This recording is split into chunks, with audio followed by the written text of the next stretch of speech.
Le BTC qui a pumpé de manière assez vertigineuse jusqu'aux 7000 $ et qui à peine quelques heures après a clairement reperdu plus de 1000 $. Ici, vous le voyez à l'écran. Qu'est-ce qui se passe et comment on peut interpréter ça? On va regarder ça dans la vidéo. Je préfère également rappeler que nous, on fait des plans de trading. On avait déjà vu en date, rappelez-vous, déjà du 17 mars, des projections des prix qui allaient jusqu'à 9500 et voire même en fait plus précisément 9800 $.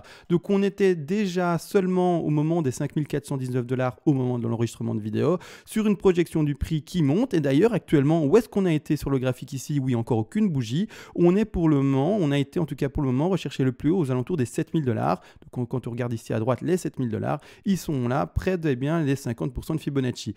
On y est. Pour ma part, derrière, la hausse n'est pas finie malgré le retracement qu'il y a eu. Pourquoi? Vous le savez très bien également, on a tout analysé à l'avance, tous les scénarios ont été montrés à l'avance, etc. de la hausse. Donc ici, une vidéo qui date de hier, du 20 mars 2020. On voyait comme vu le sommet de la 7000 $, donc de la vague ici en l'occurrence qui sera W, et puis après une correction potentielle plus puissante en X. Ça, c'est seulement un des chemins pour arriver, vous le savez très bien, en 9800 $, on en a parlé. C'est-à-dire que grossièrement, l'objectif, c'est de monter à 9008, mais comment est-ce qu'on va y arriver? C'est ça qu'on doit trouver. Quel est le chemin qui va prendre? Il y a bien entendu des zigzags, des leading qui sont le début de zigzag, il y a des flats, il y a des WXY, il y a plein de choses, mais maintenant clairement d'ailleurs, pourquoi est-ce que je vous montre la WXY? Vous l'aurez compris, parce que c'est le scénario sur lequel je m'appuie et c'est le scénario qu'on va étudier ensemble. Donc maintenant, je retire les vagues qui vont nous gêner, on va étudier tout ça bien entendu ensemble, mais juste avant encore et toujours, une minuscule petite intro. Et bienvenue à tous et bonjour, on se retrouve aujourd'hui sur le BTC face au dollar, mais avant de commencer l'analyse, merci aux dernières donations qui ont été reçues, vous le savez très bien, ça permet de soutenir le temps en fait que je dépense à faire des vidéos, vous le savez très bien, je pourrais très bien faire des promenades ou d'autres choses, bon actuellement pas, je pourrais regarder Netflix à la place du coup à cause, vous savez très bien, du confinement, mais n'empêche, voilà, je prends quand même la peine et je fais cet effort de partager mes plans de trading et vous le savez très bien, ça récompense vos donations, tout le temps que je prends pour faire ce travail-là. Finalement, parce que oui, c'est un travail, c'est-à-dire que ça demande du temps, etc., de la consciencieuse, ça se dit pas consciencieuse, mais en tout cas quelque chose de consciencieux par rapport au décompte et vraiment au travail analytique. Et donc, merci à tout ce soutien que vous m'apportez. D'ailleurs, ceux qui ne le savent pas, ça fonctionne par donation, oui, mais surtout par palier. Je me perds un peu en ce moment au début de vidéo, mais ce n'est pas grave. Et selon le palier de donation que vous faites, soit je vous offre toutes les règles des lots en français, c'est écrit de manière concise, c'est pas en 4 volumes d'encyclopédie, etc.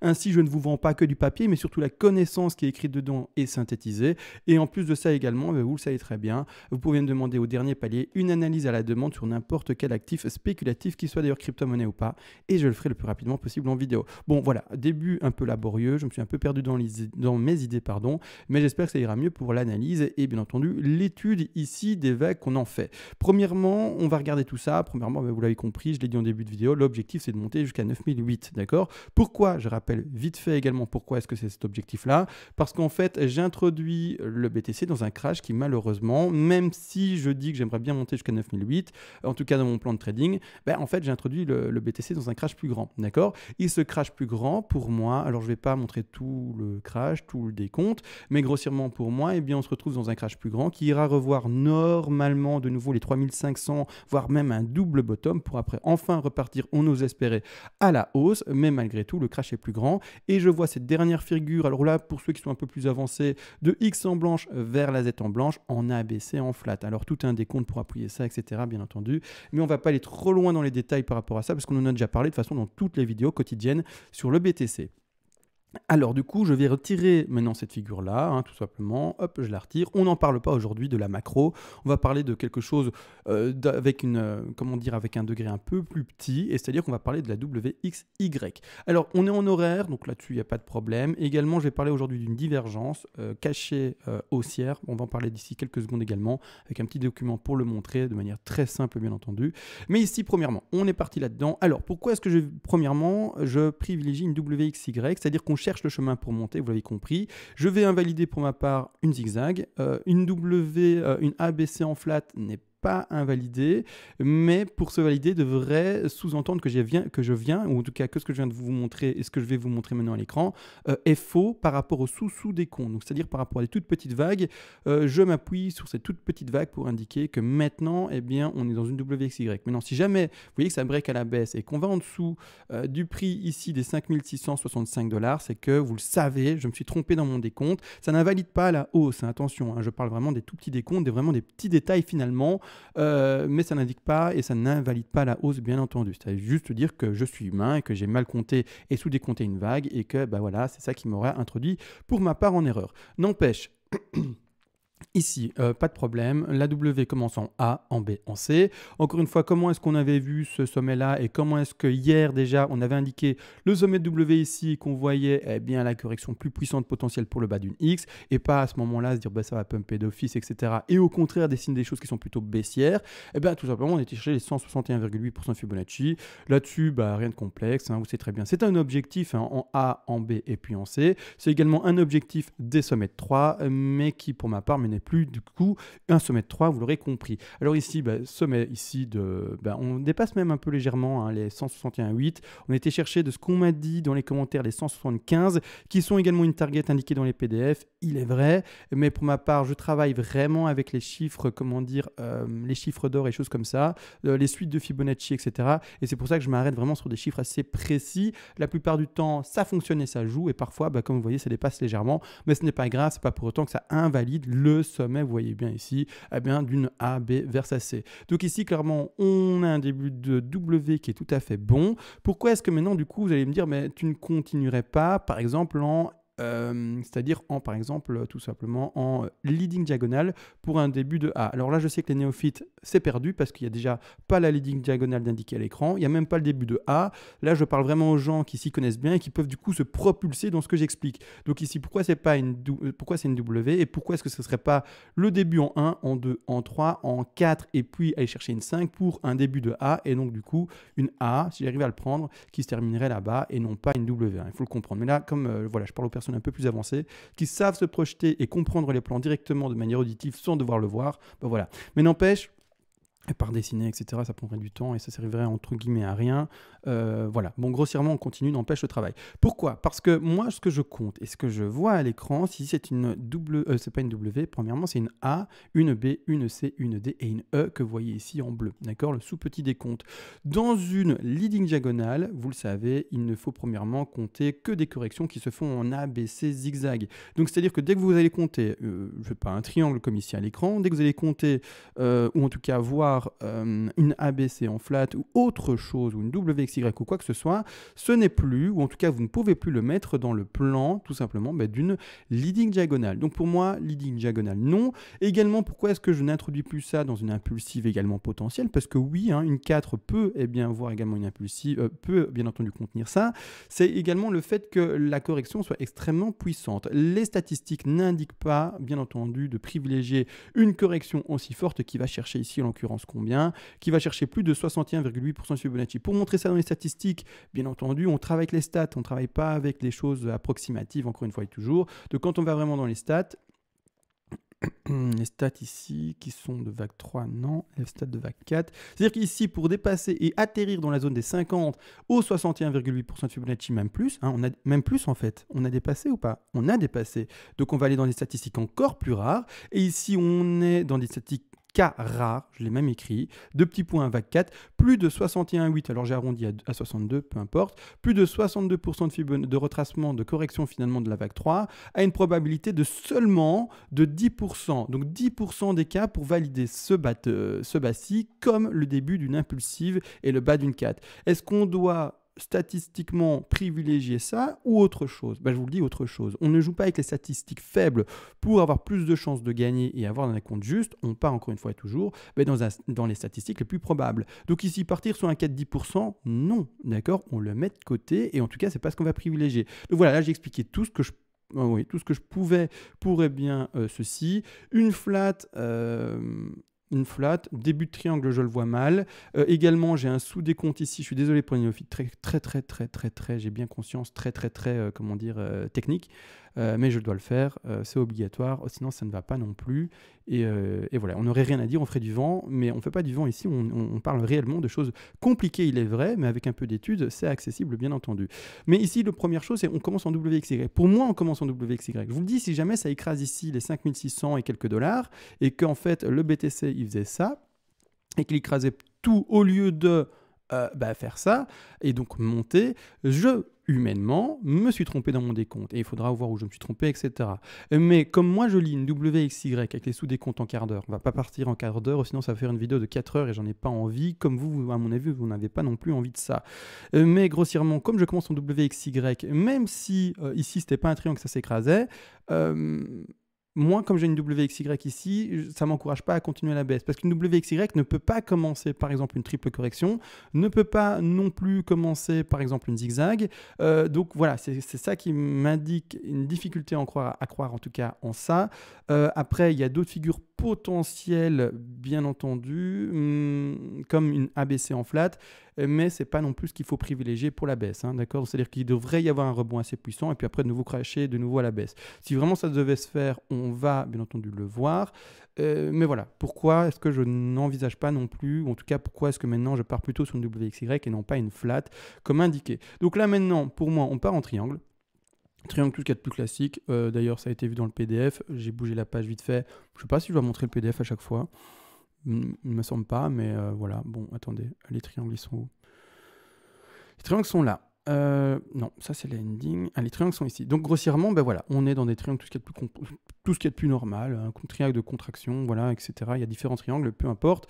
Ici, on est vraiment dans un triangle tout ce qui est de plus classique, A, B, C, D, E, et extraction vers le haut, d'accord? Donc voilà, moi je m'attends à ce que ceci se réalise, mais non, si ça se réalise pas, vous l'aurez compris, ben, faites attention, etc. Stop loss, etc. De toute manière, encore une fois, je précise, avec toutes les vidéos qu'on a faites récemment, et depuis le 17 mars, quand on était seulement dans cette zone-ci, aux alentours des 5400 $, même pas, vous avez normalement acheté soit la 5 tronquée, si vous l'avez vu, mais comme dit dans les vidéos précédentes, c'était assez compliqué de l'avoir, soit vous avez acheté le retracement ici au 50% de Fibonacci pour l'ancienne 2 qu'on voyait 2, mais ici également de bas de B, d'accord, là-dessus rien de complexe, et puis on monte. Donc ici, comme encore une fois rappelé, le stop loss, ne le montez pas trop, hein, on l'avait exprimé ça également dans la vidéo de hier ou avant-hier, je ne sais plus, mais le stop loss, ne le montez pas là en haut. Si vous êtes rentré soit à ce point-là, soit à ce point-là, mettez votre stop loss soit à votre point d'entrée, comme indiqué, soit là ou là du coup, mais ne le montez pas au-dessus du niveau de résistance qui est maintenant niveau de support, d'accord? Ne montez pas là au-dessus. Une bougie rouge, comme dit, trop forte et vous faites prendre votre stop. Donc c'est ce que j'avais expliqué hier. Si vous mettez votre stop loss là, attention, la moindre bougie rouge un peu plus puissante si on n'est pas dans une impulsive haussière, et boum, vous vous faites prendre. Donc attention à ce stop loss là, encore et toujours, mettez-le de manière non trop gourmande, juste de quoi couvrir bien votre stop loss, d'accord? Également, comme indiqué, on l'a dit, on a tout dit hier, la personne qui est perdante dans son trade, c'est pas possible, grossièrement, parce qu'en plus de ça, on a pris un take profit partiel de sécurité aux alentours des 6800 $ hier déjà, 6800, 6700. Donc voilà, tout se passe bien pour vous. Donc maintenant, vous n'avez plus de stress et comme dit, vous n'avez plus la goutte qui coule le long de votre front. En gros, vous ne stressez plus et tout ce qu'il suffit de faire maintenant, c'est attendre et d'espérer que le cours y monte. C'est bête, mais c'est comme ça, d'accord? Donc là maintenant qu'on a vu ça, les objectifs sont haussiers, d'accord? Les objectifs sont haussiers, c'est-à-dire que grossièrement, l'objectif, vous le savez très bien, de la B qui est indiqué ici, vite fait, je la remets en visu, mais je vais la retirer dans 3 secondes également, A, B, qui est sous-divisé en W, X, Y, donc W, X, Y, et donc la A, pour que vous voyez bien, se termine là, d'accord? W, X, Y. Bon, je la remets à gauche comme ça, voilà, c'est plus simple visuellement. Mais grossièrement, voilà, W, X, Y, d'accord? Donc là maintenant, quels sont les objectifs aussi de cette W, X, Y si on prend bien entendu toute cette affaire-ci en compte? On va regarder ça tout de suite. Hop, je retire ceci, pardon. Et on va mettre les Fibonacci ensemble. Je retire bien entendu, du coup, ceci. Ceci.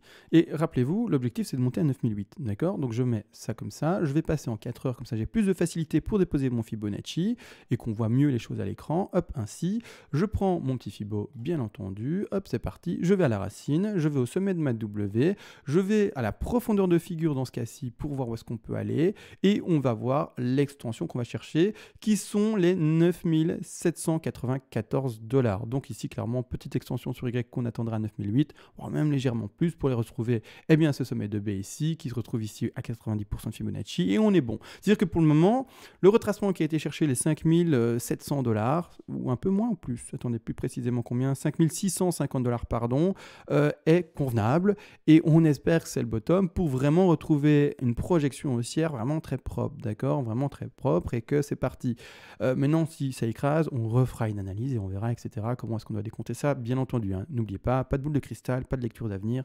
Plan de trading et uniquement des plans de trading qui, pour moi, sont importants. Donc ici, ce qu'il faut comprendre également, c'est que vous allez devoir mettre des take profits partiels et on va les travailler maintenant ensemble. Le TP majeur, alors c'est bête, il est super loin et vous allez dire t'es sérieux, mais le TP majeur, il est au 161,8% de Fibonacci. Par TP majeur, qu'est-ce que je veux dire ?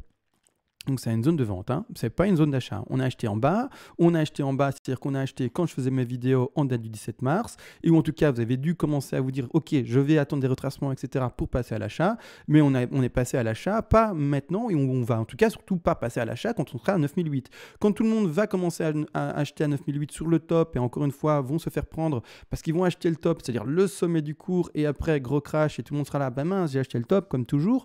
Ben oui, nous au contraire, on a déjà acheté avant, ou en tout cas on a mis notre plan de trading avant pour passer à l'achat et monter avec le cours, et nous on va se décharger et prendre nos bénéfices quand tout le monde malheureusement va rentrer dans le cours quand il ne faut pas, d'accord? Donc c'est ça qui est pas mal. Donc ici grossièrement, c'est un objectif majeur, et qu'est-ce que je voulais dire par là? C'est que c'est vraiment là l'objectif. C'est-à-dire que si on n'arrive pas là, c'est qu'il y a un échec dans la stratégie. Malgré tout, vous allez voir, je vais mettre des objectifs avant hein, je vais mettre des objectifs à 100%, etc., etc. Mais ce que je veux dire, c'est que c'est, pour ma part en tout cas, dans ce trade-là, la position où je vais... bon, je vous dis, je ne suis pas en langue personnellement, mais comme je parle à des milliers de personnes, voilà, je dois exprimer ça. Je ne traite pas H24 non plus. Et d'ailleurs, je suis encore dans mon short depuis les 10 500, etc. Mais ça, c'est pas important. Vous savez très bien, peu importe, c'est pas important. Mais ici, l'objectif de ce long, si, en tout cas pour ma part, je le jouais, serait ici des 9008, d'accord? C'est-à-dire que grossièrement, je vais par exemple mettre une position de revente importante, voire même la plus importante, c'est-à-dire la majeure, dans ce cas-là. C'est-à-dire que quand j'arriverai à 9008, je vais carrément revendre 40-50% de ma position, d'accord? C'est-à-dire que toutes les positions avant, donc les TP, avant que je vais mettre maintenant, take profit partiel encore et toujours, qui sont au 100%, d'ailleurs il y en a un à 123 également, il ne faut pas l'oublier, 123 et 1 également qui se situe à 61,8, qui est ici. Cet TP que je viens de mettre, et donc c'est take profit partiel que je viens d'indiquer ici à l'écran, bien entendu, par rapport à ce trade-là, sont non majeurs. C'est-à-dire que grossièrement, vous allez reprendre, je sais pas, 10-15%, 20%, peu importe, 30%, etc. Mais le dernier TP, c'est là, en tout cas, l'objectif de ce trade-là, ce sont les 9008, et c'est là qu'on va revendre de manière massive. Après, on garde toujours et encore, vous le savez très bien, un trade ouvert qui est gagnant le maximum de temps. C'est ce que je suis en train de faire avec mes 10 500. Grossièrement, j'ai descendu légèrement mon stop loss actuellement ici sur ce niveau de résistance. C'est-à-dire que je suis encore en short, tout simplement. Mais bon, pas important. Hein, peu importe, c'est pas important. Faites pas attention à ça. Hein, peu importe que je sois en short ou pas. L'important, c'est de voir les nouvelles vagues. Et je ne change pas d'un seul coup. Je laisse mon trade ouvert le plus longtemps possible, encore et toujours. Comme expliqué, c'est la méthodologie que j'essaye d'apprendre tous les jours en vidéo. Donc ici, grossièrement, comme expliqué, ceux qui seront dans ce trade-là et on sera monté à 9008, ne clôturez pas votre trade à 100%, comme je viens de l'expliquer pour moi qui suis en short depuis les 10 500, ne le clôturez pas à 100% et laissez, c'est très important, 10%, 5%, 15% de ce trade-là ouvert pour si jamais on faisait des extensions, pour si jamais on s'est trompé et qu'on était enfin déjà dans la hausse, et pour, voilà, si jamais on va chercher les 11 000, les 12 000, les 13 000, les 14 000. C'est pour ça, la méthodologie de trading avant de se dire je sais lire l'avenir, je suis sûr de moi, etc. Ce n'est pas le cas. C'est ça qui est important. Et c'est pour ça qu'également, on a déjà pris un TP de sécu ici, sait-on jamais, avant. Pourquoi pas à 100%, donc à 8100 et qu'on n'allait jamais en haut, au moins on aurait repris bien entendu des TP, c'est-à-dire que on aura revendu sa position d'achat et donc du coup on sera bénéficiaire et on n'aura pas attendu bêtement là-bas en haut sans rien faire et en laissant échapper finalement tous les bénéfices potentiels si on n'avait pas sécurisé ce trade-là. Malgré tout, si jamais on ne devait pas aller en haut, vous aurez compris, c'est qu'il y a une erreur dans cette affaire-là, qu'on n'est pas dans une B en flat et que malheureusement si vraiment on devait faire ça, et j'ose pas l'espérer, Vraiment, je pars vraiment sur un 9008. Mais si jamais on ne devait pas... oh, ne retire pas la WXY, je veux retirer en fait le Fibo. Si jamais on ne devait pas monter là-bas en haut, c'est qu'on serait dans un triangle, et un triangle, c'est juste ennuyeux. On en a déjà parlé il y a de ça quelques jours. Je vais juste le remontrer pour montrer tout simplement le développement que j'espère ne pas avoir, mais qui est tout à fait possible. Donc si je vais mettre en épais ici, ce serait un triangle qui dessinerait quelque chose de horrible, qui nous ferait ça, qui nous ferait par exemple un 8200 comme indiqué. Ah, je suis en WXY, zut. Ce que je voulais dessiner, c'est un triangle du coup avec une ABCDE, pardon. Hop, je me reprends. Hop, ici, par exemple, hein, peu importe. Hop, hop, et puis hop, super ennuyeux. Le BTC, il range pendant on ne sait pas combien de temps, et puis enfin, il s'extrait vers le haut. Mais voilà, ça, c'est pour ça qu'on prenne des TP également intermédiaires, parce qu'on ne sait pas si pour le moment, on est dans un triangle ou si on est dans une flat. Alors, pourquoi est-ce que je parle beaucoup de flat? Parce que c'est ça qu'il faut privilégier normalement. Un triangle est plus rare en fin de Z. Après, maintenant, si c'est un triangle qui doit se confirmer, bah, on a mis la stratégie de trading en place, bien entendu, ensemble. Et donc là-dessus, tout va bien. Donc voilà, là maintenant, j'ai tout vu par rapport à ces figures-là. J'ai montré pourquoi est-ce que je partais plutôt dans ce décompte-ci. Voilà, donc voilà. Là, j'ai tout dit. Pour les investisseurs, est-ce qu'il y a quelque chose à dire? Alors, j'ai réfléchi rapidement. Les investisseurs, encore une fois, je l'ai déjà dit dans la vidéo d'hier, normalement, on n'achète pas du vert. Après, encore une fois, ça dépend du plan d'investissement que vous avez mis en place. Donc, je rappelle, on achète par palier, c'est-à-dire qu'en descendant ici depuis je ne sais plus combien, depuis je ne sais plus, c'est pas grave, mais depuis un certain niveau, on avait mis des paliers d'achat ensemble qui allaient jusque d'ailleurs à 3000 et quelques dollars, voire même moins. On a pris ces paliers d'achat et tout va bien. Maintenant, il y a un rebond. Normalement, on n'achète pas, en tout cas, des rebonds. On les achète seulement si notre plan d'investissement et donc notre décompte finalement indique qu'on a vraiment potentiellement trouvé un bottom et pas un crash plus long. Et donc là, on commence à acheter les résistances et les confirmations haussières. Mais là, moi, mon plan, malheureusement, m'indique un crash plus long. Donc moi, je ne vais pas acheter le rebond. D'accord? C'est-à-dire que je ne vais pas racheter toutes les cassures de résistance et je ne vais pas acheter les bougies vertes. Maintenant, encore une fois, investisseurs, vous êtes libre de faire comme vous voulez. Également, je rappelle, vous n'êtes pas obligé d'acheter par palier de prix. Vous pouvez également acheter par palier de temps. Alors, qu'est-ce que ça veut dire par palier de temps? C'est-à-dire que grossièrement, vous dites, bah, tous les 15 du mois, tous les 2 mois, je vais investir. Alors, je ne sais pas combien vous allez investir. Je vais donner un chiffre vraiment générique pour choquer personne. Imaginons que vous allez investir 1000 € en tout. Votre capital d'investissement total, c'est 1000. Vous ne pouvez pas plus, vous voulez pas moins, peu importe. 1000 €, quelque chose qui est convenable pour vous. Je rappelle, il y a des gens qui jouent avec 10 000, il y a des gens qui jouent avec 100 000, il y a des gens qui jouent avec 1 million. Maintenant, encore une fois, chacun son capital et ses moyens. Moi, je dis en vidéo quelque chose qui ne va pas choquer et qui peut parler à tout le monde pour illustrer mes propos. D'accord? Ici, encore une fois, vous pouvez donc, comme dit, jouer de manière temporelle, investir de manière temporelle avec des paliers, c'est-à-dire que grossièrement, comme dit, vous allez diviser votre palier, et donc pas votre palier, mais votre bague d'investissement, votre capital d'investissement de 1000 € en par exemple 10 petits paquets, en par exemple 20 petits paquets, et vous dites bah, tous les mois, en date du 15 du mois, ou alors tous les 2 mois, etc., ou tous les trimestres, que sais-je, peu importe, vous allez lisser votre point d'achat et dire bah, je vais acheter à intervalles de temps réguliers, parce que, premièrement, j'ai pas envie de forcément regarder le graphique tous les jours et voir où est-ce qu'on est arrivé au niveau des prix, parce que j'ai pas les prétentions de pouvoir lire l'avenir, et heureusement parce que personne ne sait le faire, parce que comme on ne sait pas où on va, autant lisser son prix d'achat comme une moyenne mobile, et donc c'est-à-dire que je vais parfois acheter, il est vrai, je vais changer de graphique pour montrer ça, sur un graphique simple, il est vrai, je vais acheter parfois ici des niveaux tout simplement qui sont hauts, d'accord, parce que peut-être que le 15 du mois va tomber ce jour-là, le 15, le 8 du mois, peu importe, hein, encore une fois c'est une date au hasard, parfois je vais acheter au milieu, parfois je vais acheter très bas, mais tout cet ensemble d'achats va faire que je vais lisser mon point d'achat, avoir finalement un point d'achat qui sera moyen, un prix fixe moyen par rapport à tous ces points d'achat-là. Donc voilà, encore une fois, à vous de voir ça également. Alors, toute dernière chose avant de se quitter, il y a une divergence actuellement en 4 heures qui se dessine. Cette divergence-là, et d'ailleurs, il y a un support également à montrer. En fait, j'allais éteindre la vidéo alors que j'ai plein de choses à dire. Il y a un support qui se dessine actuellement d'ailleurs également en 4 heures en daily. Sur Bitstamp, on dépasse légèrement malgré tout. Si on va sur par exemple Coinbase ou des choses comme ça, ici sur Bitfinex également, normalement ici on ne dépasse pas ou voire très légèrement si on va dépasser. Mais on peut également indiquer, je vais mettre ici mon petit élément ici. Mais voilà, regardez sur Bitfinex, ça se voit assez proprement. Je vais retirer ici cette vague là pour qu'on ne soit pas gêné. Mais grossièrement, vous voyez bien, on a un niveau de support actuel potentiel. C'est à surveiller. Si on le break, ça sent pas bon. D'accord? C'est comme si on breakait le triangle qui expliquait. Ça sent pas bon. Donc on va voir peut-être des plus bas, etc.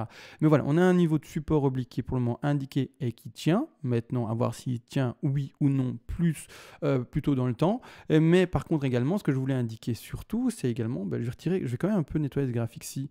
Hop, je le nettoie. Boum. Et ça, je vais mettre en retrait. Voilà, ce que je voulais montrer en fait, c'est également par rapport au RSI. Alors le RSI, c'est important de le lire également. Actuellement, on lit et ce qu'on voit sur le cours, premièrement, c'est alors je vais les dessiner, ce sont des plus bas qui sont à chaque fois, vous le voyez, plus haut, d'accord? Ici, d'accord? Grossièrement, le cours, il monte. Waouh, la flèche, elle n'a pas facile. Alors que sur le RSI, qu'est-ce qui se passe? On va agrandir ça. Et là, vous voyez bien, en fait, les plus bas sont à chaque fois plus bas. Donc en fait, ici, ce qu'on fait, c'est qu'on descend. À partir de ce moment-là, on lit une divergence. Alors, c'est-à-dire que retenez bien, les plus bas sur le cours, eh bien, ils montent. Et les plus bas sur le RSI, eh bien, eux, ils descendent. C'est-à-dire que quand on va sur une petite... un petit tableau d'ailleurs trouvé sur rien de complexe, un petit tableau qui est trouvé sur Internet, vous tapez ça sur Google Maps et vous voyez les divergences qui existent. Ici, clairement, on est dans une divergence haussière cachée. Donc, rappelez-vous bien, sur le cours, on a à chaque fois des plus bas qui sont plus hauts, et sur le RSI, au contraire, on a des plus bas qui sont à chaque fois plus bas. Donc, sur l'oscillateur, on a à chaque fois des plus bas qui sont à chaque fois plus bas.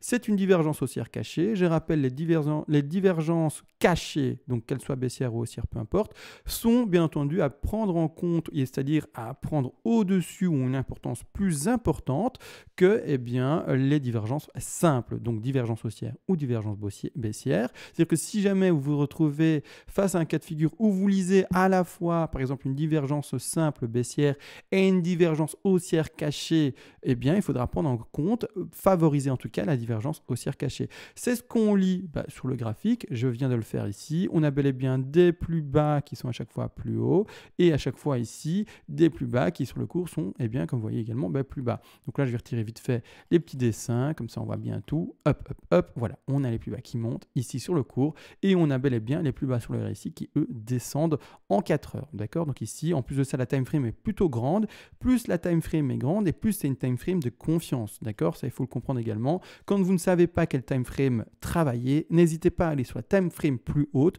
pour avoir plus d'appui. Plus vous allez dans la minute, plus vous allez vraiment même dans la seconde, qui sait, il y a des gens qui peut-être font du trade en seconde, et plus vous allez finalement dans une time frame petite, et au moins vous pourrez vous appuyer sur les signaux, comme ici indiqué par exemple les divergences, comme montré. Donc là maintenant on a tout vu. Donc ici, qu'est-ce que ça veut dire? Si on doit juste s'arrêter à cette divergence-là, ça veut dire qu'on serait haussier, d'accord? Ça veut dire qu'on devrait plutôt parier sur une hausse du cours et plutôt partir en long. Alors long, je précise également, ça s'écrit L-O-N, c'est pas L-A-N, avec un petit G à la fin, mais parce que je vois pas mal de personnes qui écrivent lang, je dis long, ou en tout cas j'ai l'impression de bien le dire, mais voilà, ça c'est le terme exact, c'est long ou short, mais c'est pas lang.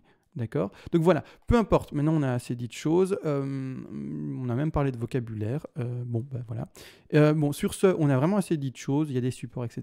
Je vous ai montré mon décompte qui pour moi devrait continuer à monter jusqu'aux 9800 $. N'oubliez pas les take profits partiels qui ont enfin été maintenant indiqués, avec le TP majeur comme indiqué à 9800 d'ailleurs. Voilà, on va vraiment se laisser, on se retrouve demain, maintenant on verra ce qui s'est passé, si on a craché, etc. vers le bas, on n'ose pas l'espérer, on espère au contraire des petites bougies vertes, ça ferait du bien entendu, parce qu'on a connu, vous le savez très bien, un énorme crash.